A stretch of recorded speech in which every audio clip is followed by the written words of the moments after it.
The Mandela effects that I can guarantee you have not seen before. These will genuinely blow your mind and make you question everything. Now, unless you want to be absolutely terrified out of your mind, then just keep on scrolling. Honestly, this will keep you up all goddamn night. First up, Disney. Probably everyone remembers this. Yeah, Tinkerbell dotting the I in the intros. I remember this vividly, like, I clearly remember this happened. Well, it didn't. And it never did. What? A lot of people swear that they remember a robber emoji, and a hiker emoji which looks similar to this one right here. Now, especially the robber one, I remember that extremely clearly. Like, I used that, I swear. But it never existed, Apple didn't remove it or anything, it just never existed. Now, your parents will no doubtably remember the book and everything, the Bernstein Bears. It was extremely famous, everybody knows it was called the Bernstein Bears, but it's always been called the Bernstein Bears. 14 Mandela effects that make you doubt the past. Alexander Hamilton never served as the President of the United States. He was actually the first Secretary of the Treasury. Disney's Mickey Mouse character has a tail. Curious George has never had a tail. Some people remember different numbers of rings around the bullseye in the Target logo, but the one on the left is the correct one. The Berenstain Bears are actually called the Berenstain Bears. The Raisin Bran son doesn't wear sunglasses. There's no hyphen in the name of Kit Kat chocolate bars. In I Love Lucy, Ricky never actually said, "Lucy, you got some splainin' to do." Shaggy from Scooby-Doo doesn't have a prominent Adam's apple. The song from Grease is actually Greased Lightnin', not Grease Lightnin'. Jiffy peanut butter doesn't exist. It's Cheez-It, not Cheez-Its. It's Captain Crunch, not Captain Crunch. Those onion ring snacks are called Funyuns, not Funyuns. Which of these facts shocked you? This new Mandela effect is just so uncomfortable. It's about Bob the Builder. Was Bob the Builder speaking with a British or an American accent? Look what the postman's brought, Finn. I wonder what's inside. Oh, great! My new boots! What do you think, Finn? You know, I think I'll... So if that disturbed you, and you remembered Bob the Builder having an American accent, then you probably jumped out of the same parallel reality that I did. Really big, supposedly new Mandela effect that will convince you you're in a different timeline. Are you ready? Do you remember, like Michelangelo's David statue? And do you remember his eyes? Try to picture what they looked like. Did they have little concave hearts in them? I Googled it because I did not believe this. I was like, this is a joke. This is a prank. Like, Google's playing a prank. Look at this freaking Google post right here. If you know, you know. Something just happened spiritually where things got a little different. And this is part of it. So whatever reality we're living in, it's the one with the heart-shaped eyes. And I'm here for it, although I kind of hate it. I hate this. What was he thinking? Putting heart-shaped pupils in this freaking statue. If you remember the statue this way, good for you. A lot of us don't. And a lot of us are really disturbed. And overnight, it seems, there's supposedly like a little shift in reality, like a little tick over. And overnight, this freaking statue has heart-shaped eyes. That's all. Hi, I'm Ash. I'm a social scientist and I make videos about sociological topics, and sometimes I make vlogs. In today's video, we're going to be taking a look at the Mandela effect. So let's get into the video.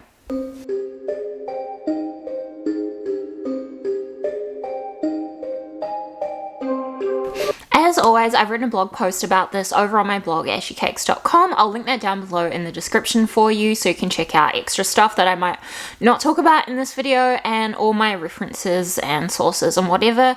If you do happen to like this type of sociology content, it would be amazing if you subscribe to my channel. We are such a small community and it would really help me out. I have always been super interested in human behavior, how we think, how we memorize things, psychology, and all of that jazz. And I remember from my first year psychology class when we were doing cognition and brain stuff and the hippocampus, and the lecturer was like, the hippocampus looks like a seahorse, and that has stuck in my brain for so long. And the reason why I'm talking about the hippocampus is it's the area in our brain that helps turn short-term memories into long-term memories. And the reason that the lecturer said to remember it as looking like a seahorse is, one, because if you remember something secondary to the thing that you actually have to remember, you're more likely to remember it. I know it makes sense, and it has stuck with me for so long because that was probably like 2015. Yeah, and obviously the hippocampus looks like a seahorse, and I think it's even named after the seahorse. Yeah. Anyway, let's get into the Mandela effect. I'm sure many of you are very, very familiar with what the Mandela effect is, and there are so many examples, some very impressive ones and some strange ones. French 2018 says that the Mandela effect refers to a new and unusually technophilic conspiracy theory that concerns the collective memory of the populace and the data storage of history. So, in simple terms, it's a situation where a large mass of people all believe something, such as an event that occurred, but in reality that event didn't occur at all. So this theory originated in 2009 with paranormal blogger Fiona Broome. So she discovered that herself and many others believed that Nelson Mandela had passed away in the 1980s and not in 2013 when he actually did. And so this is a collective false memory that he passed away in prison, hence the term Mandela effect. Now, if you're not familiar with who Nelson Mandela is, he was an activist and former president of South Africa. So some people even went so far as to suggest that this could be evidence of parallel realities, meaning that within each universe, alternative versions of events, things, objects exist. Some people are very, very on board with the Mandela effect and the theory being intertwined with parallel or alternative realities, and some believe that this is pseudoscience, and others, like myself, like to debunk the Mandela effect by explaining how collective false memories work. But don't worry, we'll get to that soon. So Fiona Broome, as I said before, was a paranormal blogger, researcher, and she created the website called Alternate Memories, Alternate Realities. It used to have the domain mandelaeffect.com, but I can't find any proof of this, and I think it's even been excluded from the Wayback Machine. However, she is cited in a lot of academic articles as being the first person to coin this term, so I'm going to assume that she was the first to use it. However, a few Reddit threads have claimed that she was a bit of a fraud, and the only thing that I was able to find online was a WordPress site. However, it didn't have a paid domain, like it was something.wordpress. So it's probably likely that she did have the original website up back in 2009, 2010, a long time ago, but she took most of it down due to internet trolls. Okay, so what are some common examples of the Mandela effect? So I'm sure you saw a few in the TikToks at the start of this video, but here are some super common ones. So, people remembering the cartoon Looney Tunes as Looney Tunes. So, the correct spelling is Tunes, like music, but people remember it as Toons, like cartoons, which would make sense, right? The Bernstein Bears. People remember this as being spelt with an E, but it's actually spelt with an A. People remembering that the Monopoly Man had a monocle, but he's never had a monocle. Pikachu, the beloved Pokemon character, people seem to believe that he had black on his tail, but he never did. Curious George, the monkey, the cartoon monkey, oh, what a cute cartoon. People remember him having a tail, which would make sense because he's a monkey, right? However, he never had a tail. The infamous Star Wars line, people falsely remember Luke, I am your father. However, it's no, I am your father. Line in Snow White where the witch says mirror, mirror on the wall. That's not right. She actually says magic mirror on the wall. Many people think there's a movie called Shazam from the 1990s. However, this movie never ever existed, but there is a likely explanation for this, and that is probably people just misremembering the movie Kazam. The Fruit of the Loom logo, this one has come under a lot of controversy recently. And people remember it as having a cornucopia, but it actually doesn't. The film and book Interview with the Vampire is often mistaken as Interview with a Vampire. And lastly, the line from Forrest Gump is often remembered wrong as life is like a box of chocolates, but it's actually life was like a box of chocolates, and this one just, my brain is like, huh? So how can we explain this? Well, from a sociological and psychological perspective, we have to first look at collective false memories, but there are a few other things we can look at as well.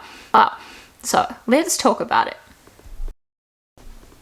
One way to explain the Mandela effect is through false memories. So what's a false memory? According to Wikipedia, a false memory is a phenomenon where someone recalls something that did not actually happen or recalls it differently from the way it actually happened. Suggestibility, activation of associated information, the incorporation of misinformation, and source misattribution have been suggested to be several mechanisms underlying a variety of false memory. One example of a collective false memory comes from a 2019 study that examined people who were familiar with the Bologna Central railway station's clock in Italy. So the clock was damaged in an incident in 1980, and in this study, 92% of respondents falsely remembered that the clock had remained stopped since that incident. However, the clock was in fact repaired relatively soon after the incident occurred. As we know, memories can be hazy and unreliable. In an article by Koenig 2024 in Very Well Mind, she uses the example of Alexander Hamilton to help explain why memories can be unreliable. Many school kids learn that Alexander Hamilton was a founding father of the United States of America, but not a president. However, when people were asked about presidents of the USA, many people believed that Hamilton, in fact, was a president. Why is this, you ask? Well, we must consider this from a neuroscientific point of view. A memory of Hamilton is likely encoded in the brain in the same place where memories about presidents are stored. Therefore, when people try to think of presidents of the USA, the neurons do that thing where they fire off and people think of Hamilton. French 2018 describes memory as follows. And this is another quote. While to the average person, memory is a linear progression of sequential events constituting the present reality, modern-day historians, as well as psychologists and brain researchers, have argued that history and memories about history are constructions shaping collective reality. Memories can be penetrated, invaded, altered, and ordered in such a way as to match prescribed paradigms. Current research reveals that memories and histories, in consequence, belief, are not static, fixed, or linear, but rather processes which are constructive, malleable, and changeable. In a word, plastic. And there's a technique or a way to study false memories called the Rodger, sorry if I'm saying that wrong, McDermott paradigm, which demonstrates that learning a list of words that contain closely related items, for example, pillow and bed, can produce false recognition of related but non-presented words such as sleep. So this means that a participant may be given a list of words such as pillow, bed, dream, wake, and asked to remember the list, like as recall, but when they do remember the list, they also state associated words like sleep, and these words weren't in the list that they were given at all. So this is called a lure, L-U-R-E, and after the experiment, participants were asked about it, and many were like 1,000% sure that they had heard the word, and in turn creating a false memory. There are also so many other explanations for false memories, but in regards to the Mandela effect, it is suggested that false memories like these are shaped by similar cognitive functions or factors that affect many people. These are social and cognitive reinforcement of incorrect memories and or false news reports, misleading photos, and in turn this stuff influences the memories based on them. It feels weird not to trust our own brain, right? Basically, the information that we are privy to, whether it's via traditional media, word of mouth, the internet, or just suggestibility, may mean that we all create similar collective false memories. I think that suggestibility is very important because we could hear someone say, oh, I remember XYZ this way. And then our brains kind of go, oh yeah, me too, even if we didn't. And that's probably why when we hear things like the Mandela effect, we're like, oh yeah, that makes sense as to remember it that way. The next explanation is confabulation, and that is such a fun word to say. Confabulation. So, according to Wikipedia, confabulation is a memory error consisting of the production of fabricated, distorted, or misinterpreted memories about oneself or the world. It is generally associated with certain types of brain damage. I think someone has just started mowing their lawns, so hopefully that's not too annoying while I finish recording this. So, confabulation is distinguished from lying as the person experiencing it has no desire to deceive someone and they are often unaware that the information is false. So, it's kind of like your brain's way of filling in gaps that are missing in your memories to help make sense of them.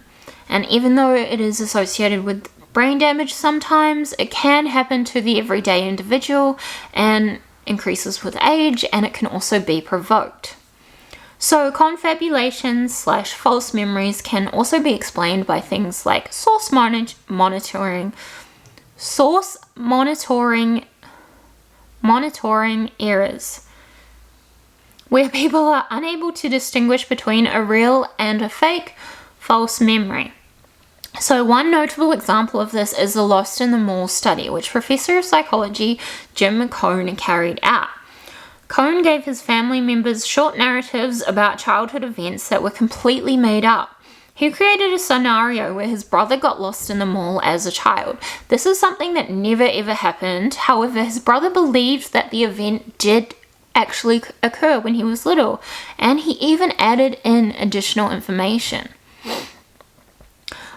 So I believe that Jim Cohn carried this out as an undergrad, and then his lecturer at the time, Elizabeth Loftus, a cognitive psychologist, applied this to a larger sample size. So she found that 25% of people were unable to recognize events as being untrue. So this technique demonstrates that confabulations can be created through suggestibility, especially if the suggestibility is coming from someone you trust. And I also must point out here that the Lost in the Mall technique has been criticized a lot as it's not always generalizable and is problematic when it comes to traumatic events. Another way that we can explain why the Mandela effect is so popular and occurs is misleading post-event information or just misinformation in general. So if you learn something new after going to an event, the information may alter your memory of that event. And this can occur because of things like leading questions in investigations, and maybe one reason why we can't just rely on eyewitness testimonies. So some people mistakenly use leading questions. Sometimes it's hard not to. An example of this is, say there was a car crash and a police officer asked an eyewitness, "Did you see the car crash into the tree?" Now that's a leading question because it suggests that the car did crash into the tree even if it didn't. So the witness may assume that the car did crash into the tree even if they didn't see that. Their memory's kind of altered because of the leading question, and they're like, oh yeah, I did. So a better question to ask in this situation would be, did you see anything happen near the tree? So it's not a leading question, and we're not likely to change our memory of what we saw. So in relation to the Mandela effect, this again ties into suggestibility, misinformation, and also confirmation bias. Next, we're going to be talking about the internet impact. And I find it very interesting how much the internet plays a role in the rise of theories like the Mandela effect, but also the burnt toast theory and the dead internet theory. I've also done videos on those. You can go check them out too. If we didn't have the internet at that time, the Mandela effect probably wouldn't have grown in popularity as fast as it did. And I would be out of a job. Anyway, the internet is a space that allows for potential falsehoods and misconceptions, rumors, conspiracy theories, etc., to gain traction. People then create communities on such theories, and in turn, something imagined might seem factual. So one longitudinal 10-year study that looked at over 100,000 news stories discussed on Twitter highlighted how rumors and hoaxes won over truth by about 70%. Recalling something multiple times can enhance your confidence in your memory, even if it becomes somewhat unclear over time.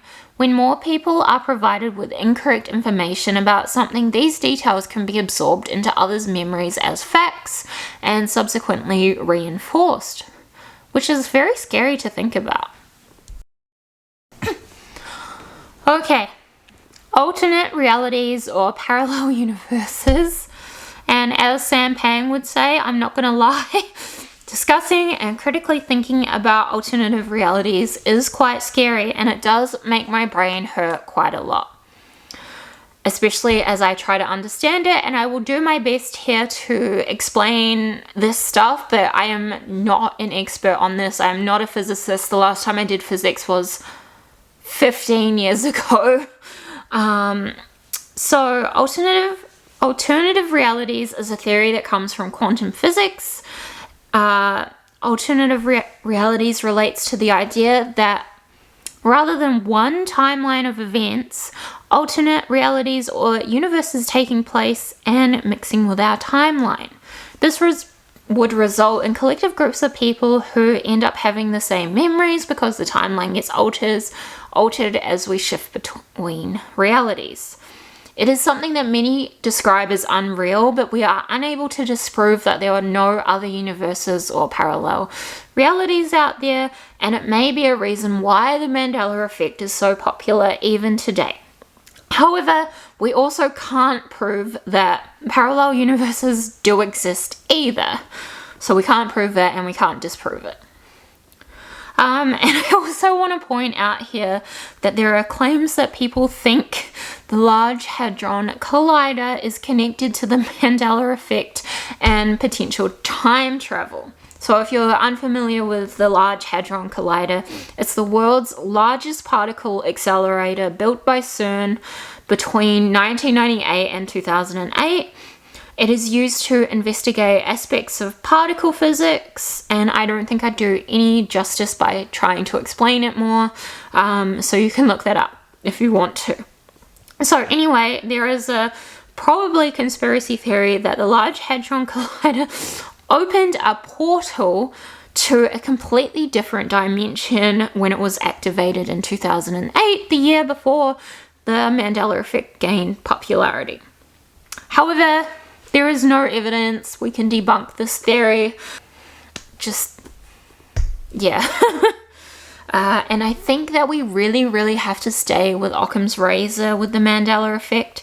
And that's mostly just a bunch of collective false memories and people having a lot of fun with it. So Occam's razor is the most simplest answer, is probably the correct one.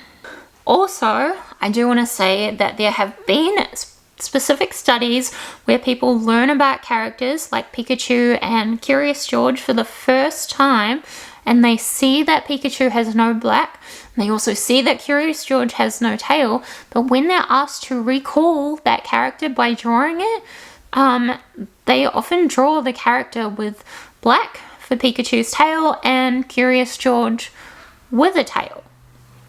So I'm kind of curious as to what that suggests about collective consciousness. I don't know. But one Mandela effect that really got me was the line from the Titanic. And this one makes me feel stupid. So I always thought that Rose said, paint me like one of your French girls. But it's actually draw me like one of your French girls. And this makes so much sense because Jack, Leonardo DiCaprio's character, is using pencils. So he's literally drawing. Okay, and lastly, let's talk about my thoughts on this. So I have definitely experienced false memories like these, as I mentioned above, the Titanic one, and I remembered the Forrest Gump line wrong. But I want to dive a bit deeper because many Mandela effects look at logos for companies or food products, clothing, and I think it's interesting because in advertising, logos tend to change over time. And I think before that we claim to remember a logo being a certain way, we should look it up on their website, see if they've got a history of advertising or whatever. And especially the Fruit of the Loom, because there's some claims that early developments of it did have the cornucopia, and now the company just denies it. And I don't know whether they're just doing a marketing scheme because more people are talking about it, or if they're just gaslighting everyone. Yeah, I don't know. Fruit of the Loom, what are you up to? It's also possible that when we do remember things wrong as a society, we might end up making something like that turns into a false thing. So I've heard people discussing the Mandela effect as proof that we live in a simulation, so simulation theory. So this theory posits that we live in a simulated reality, like something being controlled by some sort of higher being, a computer, a form of AI, like we were characters in a video game like The Sims, or it could be more like a Truman Show situation. Anyway, if we did live in a simulated reality, Mandela effects could be seen as evidence of reality glitches, so glitches in the matrix or updates in the code, which could lead to a change in past events and collective memory. However, this doesn't explain why not everyone falls victim to Mandela effect. Person A could remember the Star Wars line as, "No, I am your father," and person B could remember it as, "Luke, I am your father." And I feel like if we were living in a simulation, wouldn't all of us remember things wrong? I don't know, but it's very, very mind-boggling to think about. If you made it this far, please comment down below what your favorite Mandela effect is. Thank you so much for watching. I'm Ash. If you enjoyed this video, don't forget to give it a thumbs up and subscribe to the channel. It really helps me out. Thank you so much for watching again, and I'll see you next time. Bye!